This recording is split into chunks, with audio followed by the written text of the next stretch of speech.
નમસ્કાર, મંતવ્ય ન્યૂઝમાં આપનું સ્વાગત છે। ઇન્ડિયા એટ 9 સાથે હું છું હિનલ।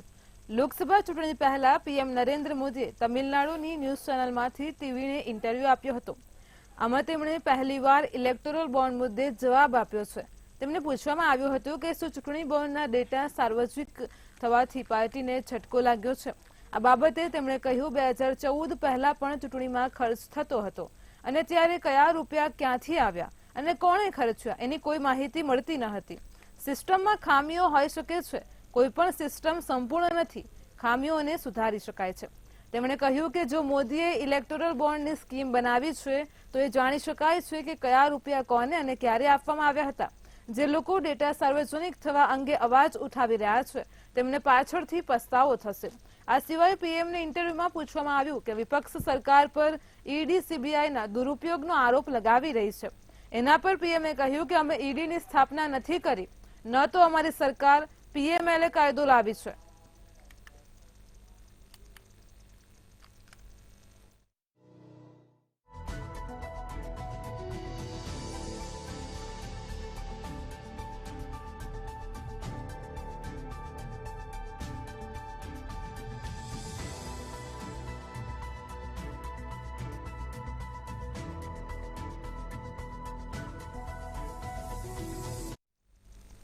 રામલીલા મેદાન ખાતે ભારત ગઠબંધન રેલી પર હરિયાણાના સીએમ નાયબ સિંહ સૈનીએ કહ્યું, ગઈકાલે બધાએ રામલીલા મેદાનમાં ભ્રષ્ટાચારનો ભાઈચારો જોયો।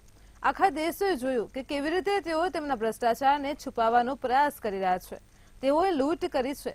દેશ અગાઉ અને ભવિષ્યમાં પણ તેમ કરવા તૈયાર છે। વધુમાં શું કહ્યું, આવો સાંભળીએ। उनके भ्रष्टाचार पर चर्चा न हो, घोटाला अपना हर रोज बड़े चाव से करते हैं और ये भी चाहते हैं कि कोई एक्शन ना हो। ये गठबंधन जनबंधन नहीं, ये ठगबंधन है। पूरे देश ने देखा है गठबंधन कहां है, ये भी देखने को उस कार्यक्रम के अंदर मिला है। શિવસેનાના સાંસદ સંજય રાઉતે વડાપ્રધાન નરેન્દ્ર મોદીની મુંબઈ મુલાકાત પર નિશાન સાધ્યું છે। તેમણે કહ્યું કે જ્યારે ચૂંટણીની જાહેરાત થાય છે ત્યારે કોઈ વડાપ્રધાન કે મંત્રી બચતા નથી। તેમના ચૂંટણી પ્રચારમાં જે પણ ખર્ચ થઈ રહ્યો છે તે ભાજપના ખાતામાં જવો જોઈએ। તમે મુંબઈમાં 10 મિટિંગો અથવા 50 મિટિંગો કરી શકો છો। મુંબઈની જનતાએ નક્કી કર્યું છે કે આ વખતે ભાજપ મુંબઈથી આગળ છે। સંજય રાઉતે વડાપ્રધાન મોદીની સરખામણી કોમેડિયન એક્ટર જોની લીવર સાથે કરી છે।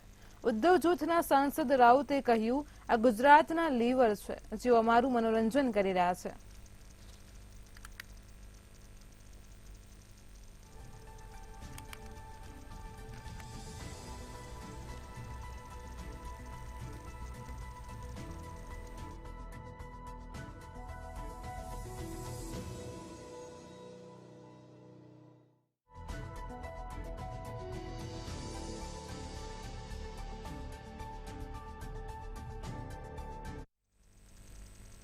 જેએમ નેતા અને સીએમ હેમંત સોરેનની પત્ની કલ્પના સોરેન દિલ્હીથી પરત ફર્યા છે। ત્યારે કલ્પના સોરેને કહ્યું કે હું મારી જાતને ભાગ્યશાળી માનું છું કે અમારો અવાજ ઉઠાવવા અને ભારત ગઠબંધનને ટેકો આપવા માટે હું ચંપાઈ સોરેન સાથે રામલીલા મેદાનમાં હતી। વધુમાં તેમણે શું કહ્યું, આવો સાંભળીએ। अपने आप को सौभाग्यशाली भी मानूंगी कि झारखंड की तरफ से माननीय चंपई चाचा के साथ मिला था और अपनी बातों को रखने का और हमारे इंडिया गठबंधन को मजबूती देने का, क्योंकि जिस तरीके से हेमंत जी ने 4 साल तक हमारे एज अ मुख्यमंत्री काम किया और किस तरीके की उनके साथ भेदभाव किया गया, चुनाव से पहले गिरफ्तारी हुई है, तो उन चीज़ों को साथ में अपनी महिलाओं बहनों के लिए आदिवासियों की बातों को रखने का मुझे मौका मिला, इसके लिए मैं सौभाग्यशाली। देखिए, सबको अब 4 जून का इंतजार करना है, उसके बाद ही पता चलेगा कि बदलाव किस तरीके का है। पूरी उम्मीद है और जीत करके आने वाले। બિહારના પૂર્વ મુખ્યપ્રધાન તેજસ્વી યાદવે ઇન્ડિયા ગઠબંધનની મહારેલીમાં સંબોધતા કહ્યું કે વડાપ્રધાન નરેન્દ્ર મોદી પ્રિયંકા ચોપડાને મળે છે। પરંતુ સમસ્યા કહેવા માંગતા ખેડૂતોને નહીં. મોદીજી આંધીની જેમ આવ્યા હતા તો હવે વાવાઝોડાની જેમ જતા પણ રહેશે. ઈડી પર નિશાન સાધતા તેજસ્વી યાદવે કહ્યું કે તેમને ઈડી અને સીબીઆઈ દ્વારા હેરાન કરવામાં આવ્યા છે. લાલુ પ્રસાદ યાદવને પણ હેરાન કરવામાં આવ્યા હતા અને તેમની સામે કેસ દાખલ કર્યો હતો. મારી માતા, બહેન અને સંબંધીઓ વિરુદ્ધ પણ ઈડી અને સીબીઆઈ દ્વારા કેસ દાખલ કરવામાં આવ્યો છે. અમારા લોકો પર દરોડા ચાલી રહ્યા છે. ઝારખંડના મુખ્યપ્રધાન હેમંત સોરેનની ધરપકડ થઈ છે. દિલ્હીના મુખ્યપ્રધાન અરવિંદ કેજરીવાલની પણ ધરપકડ થઈ છે. પરંતુ અમે સિંહ છીએ. અમે ઈડી અને સીબીઆઈથી ડરતા નથી. સાચું બોલવાનું ચાલુ રાખીશું. મોદી દ્વારા આપવામાં આવેલી ભાજપ સરકારની ગેરંટી પર નિશાન સાધતા કહ્યું કે તેઓ ગાયના છાણને હલવો કહીને પીરસે છે, આખો કાઢી નાખીને ચશ્મા આપે છે. મોદીની ગેરંટી ચાઇનીઝ માલ જેવી છે. તેમના પર વિશ્વાસ ના કરો.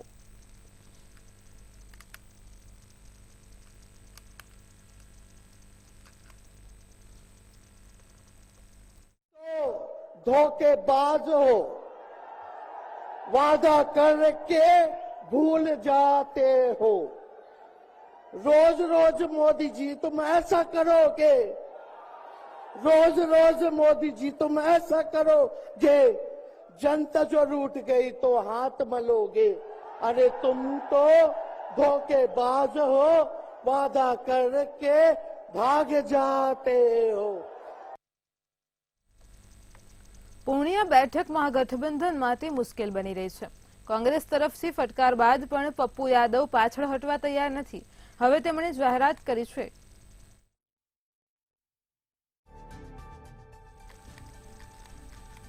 લોકસભા ચૂંટણી માટે મતદાનનો તબક્કો શરૂ થાય તે પહેલા જ સામાન્ય લોકોને આજથી મોટી ભેટ મળી છે. સરકારી તેલ અને ગેસ માર્કેટિંગ કંપનીઓએ 1 એપ્રિલથી એલપીજી સિલિન્ડરના ભાવ ઘટાડવાની જાહેરાત કરી છે. આનાથી લોકોને રાહત મળશે અને મોંઘવારીમાં નરમાશ આવશે અને તેવી અપેક્ષા છે. સરકારી ઓઇલ કંપનીઓ દ્વારા આજથી દેશના વિવિધ શહેરોમાં એલપીજી સિલિન્ડરની કિંમતમાં 30.50 રૂપિયા સુધીનો ઘટાડો કરવામાં આવ્યો છે. જો કે આ કપાતનો લાભ માત્ર 19 કિલોના કોમર્શિયલ એલપીજી સિલિન્ડર પર જ મળશે. આ વખતે ઘરેલુ ઉપયોગ માટેના એલપીજી સિલિન્ડરની કિંમતોમાં કોઈ ફેરફાર કરવામાં આવ્યો નથી.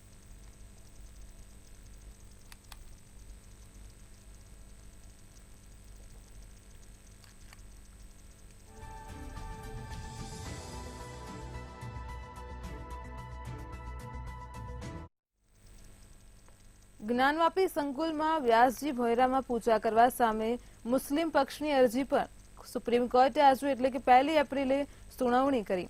મુસ્લિમ પક્ષે અલ્હાબાદ હાઈકોર્ટના નિર્ણયને પડકાર્યો છે અને પૂજા પર તાત્કાલિક પ્રતિબંધ મૂકવાની માંગ કરી છે. આ વર્ષે 31 જાન્યુઆરીએ વારાણસી ડિસ્ટ્રિક્ટ કોર્ટના નિર્ણય બાદ વ્યાસજીના ભોયરામાં પૂજા સેવા શરૂ થઈ ગઈ હતી. મુસ્લિમ પક્ષે આ નિર્ણયને અલ્હાબાદ હાઈકોર્ટમાં પડકાર્યો હતો, પરંતુ અલ્હાબાદ હાઈકોર્ટે વારાણસીના જિલ્લા ન્યાયાધીશના આદેશને યથાવત રાખ્યો હતો. મુખ્ય ન્યાયાધીશ ડીવાય ચંદ્રચૂડ અને ન્યાયાધીશો જે.બી. પારડીવાલ અને મનોજ મિશ્રાની બેન્ચ 26 ફેબ્રુઆરીએ આપેલા હાઈકોર્ટના નિર્ણય અંગેની અરજી પર સુનાવણી કરશે. અંજુમન અંતિજામિયા મસ્જિદ વતી અરજી દાખલ કરવામાં આવી છે.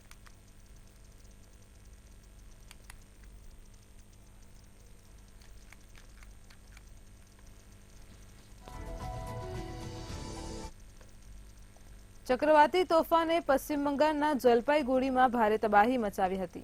ભારે પવનથી વૃક્ષો ધરાશયી થયા હતા. મકાનોને પણ ભારે નુકસાન થયું હતું. અતિવૃષ્ટિના કારણે પાકને નુકસાન થયું છે. ઇલેક્ટ્રિક થાંભલાઓ પડી જવાથી વીજ પુરવઠો ખોરવાઈ ગયો હતો. તોફાન શમી ગયા બાદ સર્વત્ર તબાહીના ચિહ્નો જોવા મળ્યા હતા. જલપાઈગુડી એસપીએ ચક્રવાતને કારણે 4 લોકોના મોતની પુષ્ટિ કરી છે, જ્યારે 100 થી વધારે લોકો ઘાયલ થયા છે. સ્થાનિક લોકોની મદદથી ઘાયલોને સારવાર માટે હોસ્પિટલમાં ખસેડાયા છે. મુખ્યપ્રધાન મમતા બેનર્જીએ ચક્રવાતના કારણે થયેલા મોત પર શોક વ્યક્ત કર્યો હતો. તેમણે મૃતકોના પરિવારને વળતર આપવાની જાહેરાત કરી છે. આ ઉપરાંત અસરગ્રસ્તોને પણ શક્ય તમામ મદદ કરવા માટે જિલ્લા વહીવટીતંત્રને સૂચના આપવામાં આવી છે.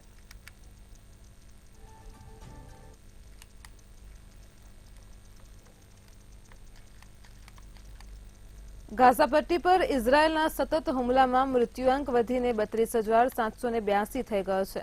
ગાઝાના સ્વાસ્થ્ય મંત્રાલયે આ માહિતી આપી છે. મંત્રાલયે રવિવારે એક પ્રેસ સ્ટેટમેન્ટમાં કહ્યું કે 24 કલાક દરમિયાન ઇઝરાયેલી સેનાએ 77 પેલેસ્ટાઈનીઓને માર્યા અને 108 ઘાયલ થયા. ગાઝા શહેરના સિફા કોમ્પ્લેક્સ વિસ્તારમાં લડાઈ ચાલુ છે. મધ્ય ગાઝા પટ્ટીમાં અલ અક્સા હોસ્પિટલની અંદર ઇઝરાયેલના બોમ્બમારામાં ઓછામાં ઓછા 4 પેલેસ્ટિયન માર્યા ગયા અને 17 ઘાયલ થયા છે. રેયર અલ બાલાહ શહેરમાં અલ અક્સા હોસ્પિટલમાં વિસ્થાપિત વ્યક્તિઓ અને પત્રકારોને રહેઠાણના તંબુઓ મિસાઇલોથી અથડાયા હતા.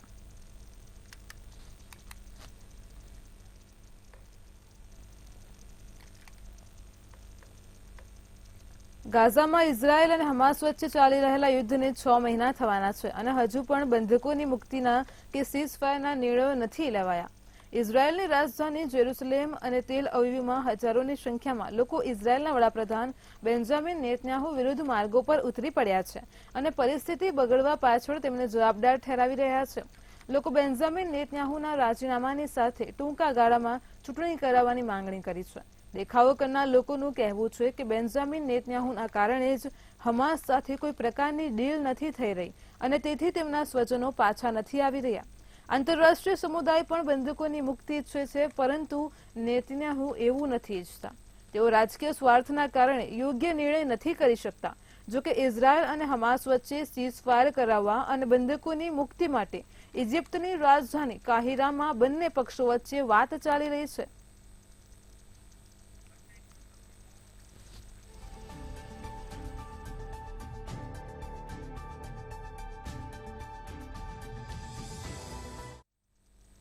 સંરક્ષણ ક્ષેત્રે ભારતની નિકાસ ઊંચાઈએ પહોંચી છે. સમાચાર સામે આવી રહ્યા છે.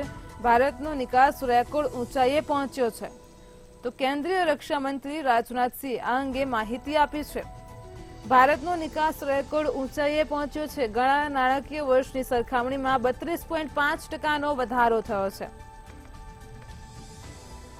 2023-24 નો સંરક્ષણ નિકાસ ₹21,083 ને પહોંચ્યો છે, કરોડને પાર પહોંચ્યો છે. તો પીએમ મોદીએ સંરક્ષણ ઉત્પાદન અને નિકાસ વધારવા પગલાં લેવા માટે પણ તાકીદ કરી છે.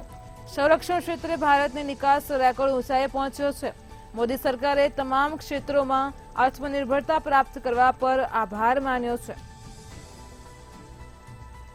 તો સંરક્ષણ ક્ષેત્રે ભારતની નિકાસ રેકોર્ડ ઊંચાઈએ પહોંચ્યો છે, જેમાં ઘણા નાણાકીય વર્ષની સરખામણીમાં 32.55% વધારો થયો છે. 2023-24 નો સંરક્ષણ નિકાસ ₹21,083 કરોડને પાર પહોંચ્યો છે. તો પીએમ મોદીએ સંરક્ષણ ઉત્પાદન અને નિકાસ વધારવા માટે પગલાં લેવા તાકીદ કરી છે. કેન્દ્રીય રક્ષામંત્રી રાજનાથસિંહે આ અંગે માહિતી આપી છે કે સંરક્ષણ ક્ષેત્રમાં ભારતની નિકાસ રેકોર્ડ ઊંચાઈએ પહોંચ્યો છે.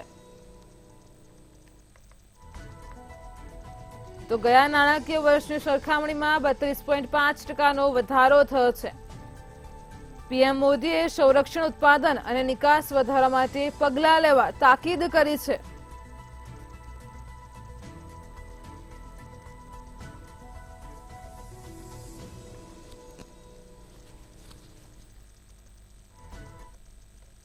વિદેશ મંત્રી એસ જયશંકર ગુજરાતના પ્રવાસે છે. સમાચાર સામે આવી રહ્યા છે. ગુજરાતમાં વિદેશ મંત્રી એસ જયશંકર પ્રવાસે છે. તો એસજીસીસીઆઈના કાર્યક્રમમાં ભાગ લેવા માટે વિદેશ મંત્રી ગુજરાત આવી પહોંચ્યા હતા. એસ જયશંકરે પોતાના સંબોધનમાં જણાવ્યું હતું કે આપણો ભારત વિશ્વની ટોચની 5 અર્થવ્યવસ્થાઓમાંની એકમાં છે. તો વિશ્વની ત્રીજી સૌથી મોટી અર્થવ્યવસ્થા ભારત છે. ભારતની અર્થવ્યવસ્થા ખૂબ જ ઝડપી રીતે આગળ વધી રહી છે. વિદેશ મંત્રી એસ જયશંકર ગુજરાતના પ્રવાસે છે. તે દરમિયાન તેઓ એક કાર્યક્રમમાં હાજર રહ્યા છે. એસજીસીઆઈના કાર્યક્રમમાં ભાગ લેવા માટે વિદેશ મંત્રી ગુજરાતના પ્રવાસે પહોંચ્યા હતા. તે દરમિયાન તેમણે પોતાના સંબોધનમાં જણાવ્યું છે કે વિશ્વની ત્રીજી સૌથી મોટી અર્થવ્યવસ્થા ભારત છે. તો ભારતની અર્થવ્યવસ્થા ખૂબ જ ઝડપી રીતે આગળ વધી રહી છે. આપણો ભારત વિશ્વની ટોચની 5 અર્થવ્યવસ્થાઓમાંથી એક છે. સમાચાર સામે આવી રહ્યા છે. ગુજરાતના પ્રવાસી વિદેશ મંત્રી એસ જયશંકર છે. એસજીસીઆઈના કાર્યક્રમમાં ભાગ લેવા માટે વિદેશ મંત્રી ગુજરાત પહોંચ્યા છે. તો એસ જયશંકરે પોતાના સંબોધનમાં જણાવ્યું છે કે વિશ્વની ત્રીજી સૌથી મોટી અર્થવ્યવસ્થા ભારત છે.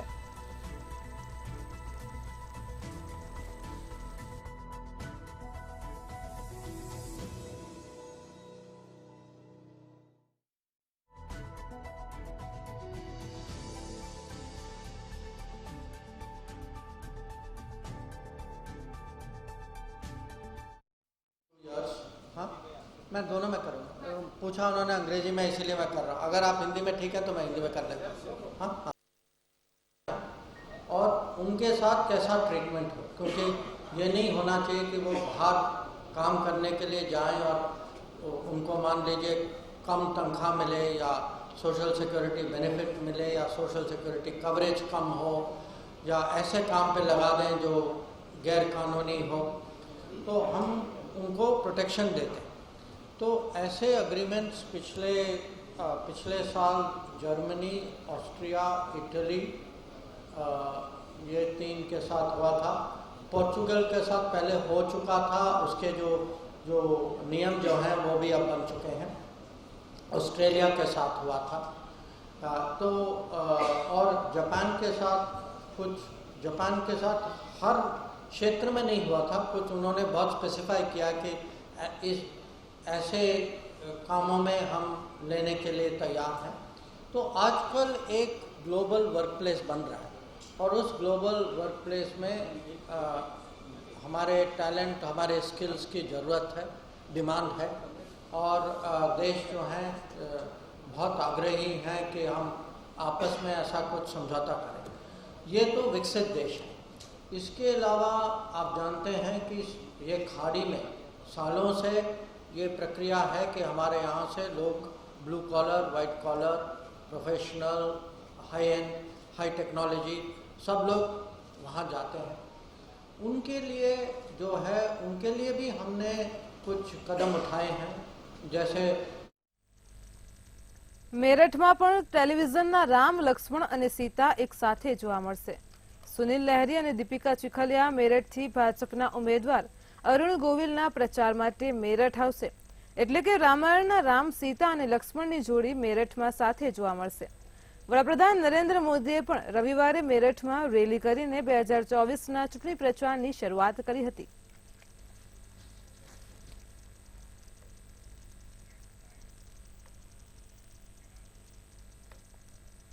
લોકસભા ચૂંટણી પહેલા કોંગ્રેસને એક પછી એક આંચકાઓનો સામનો કરવો પડી રહ્યો છે. તો હવે મધ્યપ્રદેશમાં કમલનાથના ગઢ છિંદવાડામાં કોંગ્રેસમાં ભંગાણ પડ્યું છે. સીએમ ડોક્ટર મોહન યાદવની મુલાકાત પહેલા મહાનગરપાલિકાના મેયર વિક્રમ આહક કોંગ્રેસ છોડીને ભાજપમાં જોડાયા છે. તો વિક્રમ આહકે આજે સીએમ હાઉસ પહોંચ્યા અને ભાજપનું સભ્યપદ લીધું છે. આ પહેલા પણ કોંગ્રેસના 7 કાઉન્સિલરોએ ભાજપનું સભ્યપદ લીધું હતું.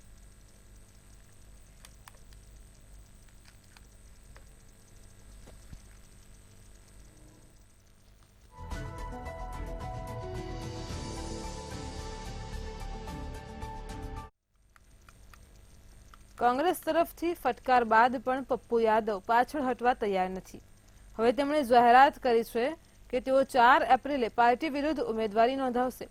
તેમણે આરજેડી સુપ્રીમો લાલુ યાદવને કોંગ્રેસ માટે પૂર્ણિયા સીટ છોડવા વિનંતી કરી છે.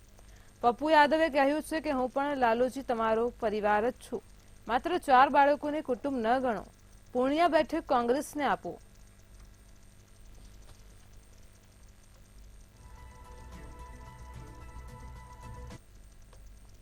રાષ્ટ્રવાદી કોંગ્રેસ પાર્ટીના શરદ જૂથના સાંસદ સુપ્રિયા સુલેએ કહ્યું કે ભાજપ શરદ પવારની રાજકીય રીતે ખતમ કરવા માંગે છે. તેમની સામે ભાભી સુનેત્રા પવારને બારામતી લોકસભા બેઠક પરથી ઉતારવાનું ભાજપનું ષડયંત્ર છે. સુપ્રિયાએ કહ્યું કે સુનેત્રા મારા મોટા ભાઈ અજીત પવારની પત્ની છે અને મોટી ભાભીને માતા સમાન માનવામાં આવે છે. તો પવાર પરિવારની અંદરની લડાઈથી ભાભી સુનેત્રા પ્રત્યેનું મારું સન્માન ઘટશે નહીં. તે હંમેશા મારા માટે માતા સમાન જ રહેશે.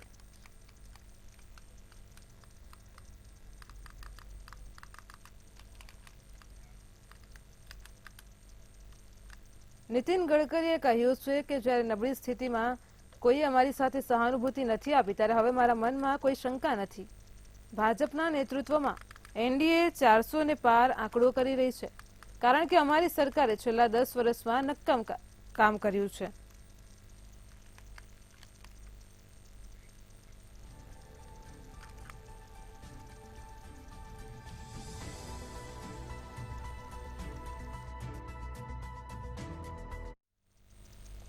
સોનાના ભાવે સર્વોચ્ચ સપાટી હવે વટાવી દીધી છે. સમાચાર સામે આવી રહ્યા છે. સોનાના ભાવને લઈને સમાચાર સામે આવી રહ્યા છે. સોનાના ભાવે હવે સર્વોચ્ચ સપાટી વધારી દીધી છે. તો સોનાના ભાવમાં સતત તોફાન અને તેજી જોવા મળી રહી છે. માર્ચમાં સોનાના ભાવમાં ₹5700નો વધારો નોંધાયો છે. તો સોનાનો ભાવ ₹71,200 તોલા થયો છે. સોની વેપારીઓને ભાવ વધારાને લીધે ઘરાકી ઘટી રહી છે. તો સોનાના ભાવમાં વધારો થઈ રહ્યો છે. સોનાના ભાવમાં સતત વધારાથી બજારમાં મંદીનો માહોલ જોવા મળી રહ્યો છે. સોનાના ભાવમાં સતત તોફાન અને તેજી જોવા મળી રહી છે. સોનાના ભાવે હવે સર્વોચ્ચ સપાટી વટાવી દીધી છે. માર્ચમાં સોનાના ભાવમાં ₹5700નો વધારો નોંધાયો છે. તો સોનાનો ભાવ ₹71,200 તોલા થયો છે. અહીં સોની વેપારીઓને ભાવ વધારાને લીધે ઘરાકી ઘટી છે. સાથે જ સતત સોના ભાવમાં વધારાથી બજારમાં મંદીનો માહોલ જોવા મળી રહ્યો છે. સમાચાર સામે આવ્યા છે. સોનાના ભાવમાં સતત વધારો થઈ રહ્યો છે, જેથી બજારમાં મંદી જોવા મળી રહી છે. સોની વેપારીઓને ભાવ વધારાને લીધે ઘરાકી પણ ઘટી રહી છે. તો સોનાનો ભાવ ₹71,200 તોલા થયો છે. માર્ચમાં સોનાના ભાવમાં ₹5700નો વધારો નોંધાયો છે. સોનાના ભાવમાં સતત તેજી જોવા મળી રહી છે. સોનાના ભાવે હવે સર્વોચ્ચ સપાટી વધાવી દીધી છે. સમાચાર સામે આવી રહ્યા છે. સોનાના ભાવમાં ઉછાળો જોવા મળી રહ્યો છે. ભાવમાં સતત વધારાથી હવે લોકો સોનું ખરીદવા માટે બજારમાં જતા નથી, જેથી સોનીના વેપારીઓને ત્યાં ઘરાકી ઘટી રહી છે. સાથે જ બજારમાં પણ મંદીનો માહોલ જોવા મળી રહ્યો છે. તો માર્ચ મહિનામાં સોનાના ભાવમાં ₹5700નો વધારો નોંધાયો છે. સોનાનો ભાવ ₹71,200 તોલા છે. તો સોની વેપારીઓને ત્યાં ભાવ વધારાને લીધે ઘરાકી ઘટી રહી છે. સોનાના ભાવે હવે સર્વોચ્ચ સપાટી વટાવી દીધી છે. સોનાના ભાવમાં તોફાન જોવા મળી રહ્યું છે. સતત તેજી જોવા મળી રહી છે. દિન પ્રતિદિન સોનાના ભાવમાં વધારો થઈ રહ્યો છે, જેના કારણે હવે ગ્રાહકો સોનાની ખરીદી કરવા માટે પણ ઘરની બહાર નીકળતા નથી. તો બજારમાં પણ મંદીનો માહોલ છે. સોની વેપારીઓને ત્યાં ભાવ વધારાને કારણે ઘરાકી ઘટી રહી છે. માર્ચ મહિનાની જો વાત કરીએ તો માર્ચ મહિનામાં સોનાના ભાવમાં ₹5700નો વધારો નોંધાયો છે.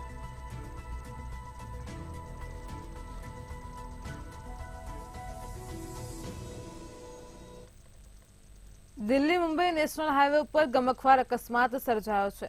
તો અકસ્માતની ઘટના સામે આવી રહી છે. દિલ્હી મુંબઈ હાઈવે ઉપર ગમખ્વાર અકસ્માત સર્જાયો છે. ગમખ્વાર અકસ્માતમાં 2 લોકોના મોત થયા છે. હાઈવે ઉપરથી અકસ્માતની ઘટના સામે આવી રહી છે. ઇનોવા કારના ડ્રાઈવરને ઝોકું આવી જતા અકસ્માત સર્જાયો છે, જેમાં 2 લોકોના મોત થયા છે. NHAIના કર્મીઓએ ક્રેનથી અકસ્માતગ્રસ્ત વાહનને હાઈવેથી દૂર કર્યું છે. તો કારના ગંભીર રીતે ઘાયલ ડ્રાઈવરને પણ હોસ્પિટલ ખસેડ્યો છે. અકસ્માતનો બનાવ સામે આવી રહ્યો છે. દિલ્હી મુંબઈ હાઈવે ઉપર ગમખ્વાર અકસ્માત સર્જાયો છે, જેમાં 2 લોકોના ઘટના સ્થળે મોત થયા છે. તો ક્રેનની મદદથી અકસ્માતમાં જે વાહન છે તેને હાઈવેથી દૂર કરાયું છે. ઇનોવા કારના ડ્રાઈવરને ઝોકું આવી જતા અકસ્માત સર્જાયો છે. તો NHAIના કર્મીઓએ પણ ક્રેનથી અકસ્માતગ્રસ્ત વાહનને હાઈવેથી દૂર કર્યું છે.